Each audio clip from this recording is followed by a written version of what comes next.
you also have multiple songs on Spotify with over 100,000 streams, which is really dope as an independent artist to have those types of numbers. So when you put out a song, what is your thought process? What is your strategy? What are you doing to kind of get those numbers going? Good question. So, because yeah, we know as independent artists, like we don't have a team and we don't have a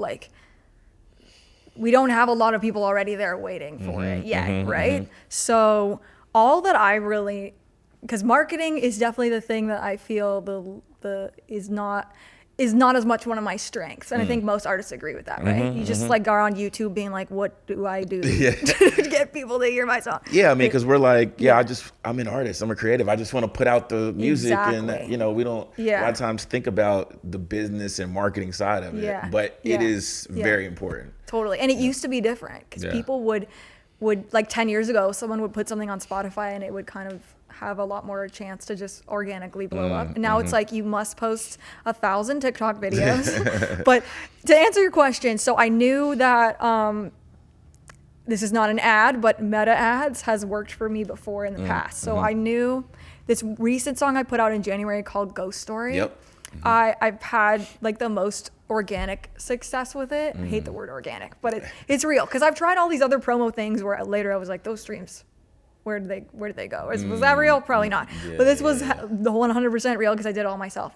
So, because you know, sometimes you hire people to do it and you're like, what are they really doing? Is it bots? It feels like bots. This was all real. So I went on meta ads. I put a, daily budget of I think $20 because I had a little bit more to spend, and I ran it for maybe 4 to 6 weeks. I may be doing the math wrong. I know I spent, because I know independent artists want to know like how much it really takes, and I spent probably around $1,500, which is the most I've ever spent on ads for a song. That's a big amount of money that you could use. Normally I would use that to create for sure. But I just knew that I needed to build something and I couldn't just keep putting money into the creative and then having nobody listen to it, right? So I had to just suck it up and be like, we're going to put this into, it's going to pay off. And it did. So I did that for about 6 weeks. Then I turned it off.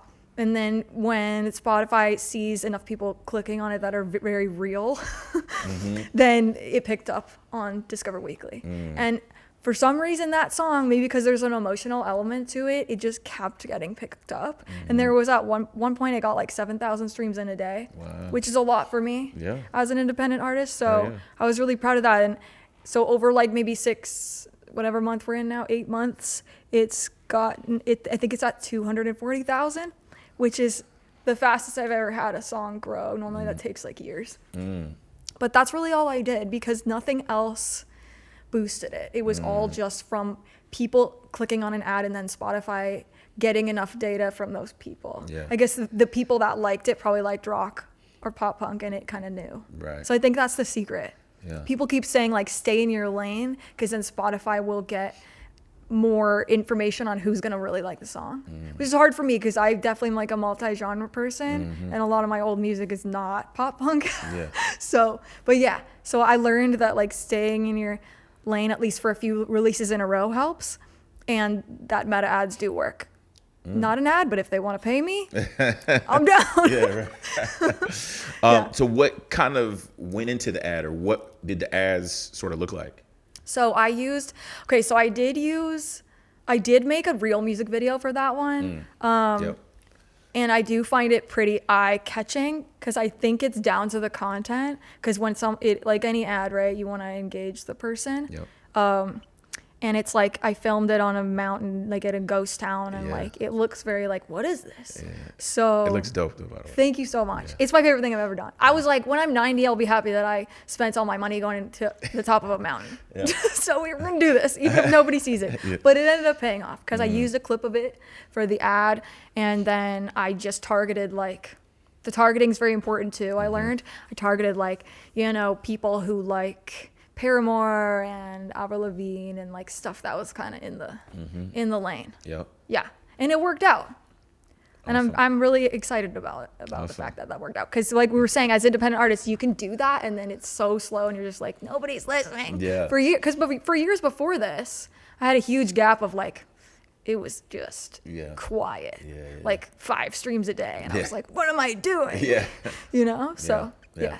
No, I think that's super cool that, you know, you kind of found something that, you know, works.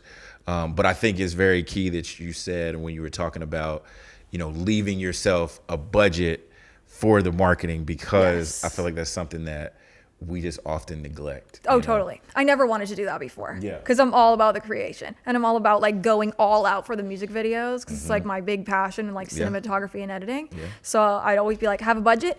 The whole thing is going into the video, and like I maybe have $100 left. Yes. And then it's like you wonder why no one's hearing it, because artists with major labels, they get, it's like $50K a month or something just in ads.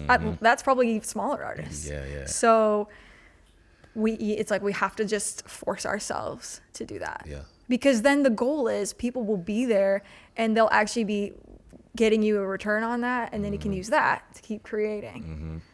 But yeah, I didn't want to do it at first. I'm glad I did it though. No, totally. Yeah, but it makes sense. Yeah. You know, it's like you spend all this time and energy on the product, but you want people to hear the product, so you need to allocate some budget so that people can actually hear the product that you spend all this time and money on. Exactly, because that's what we want, right? Yes. We don't want it to just be us watching it on our computer forever.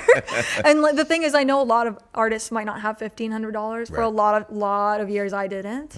But I've seen people do things like Kickstarters or like crowdfunding, but then I'll look and there's nothing for marketing in the budget a lot of times. So I'm like, people should just remember, if you're gonna raise like $5K to make a video and a single, like maybe save $1K to get it out there, because it'll be worth it. Yeah, absolutely. I love that.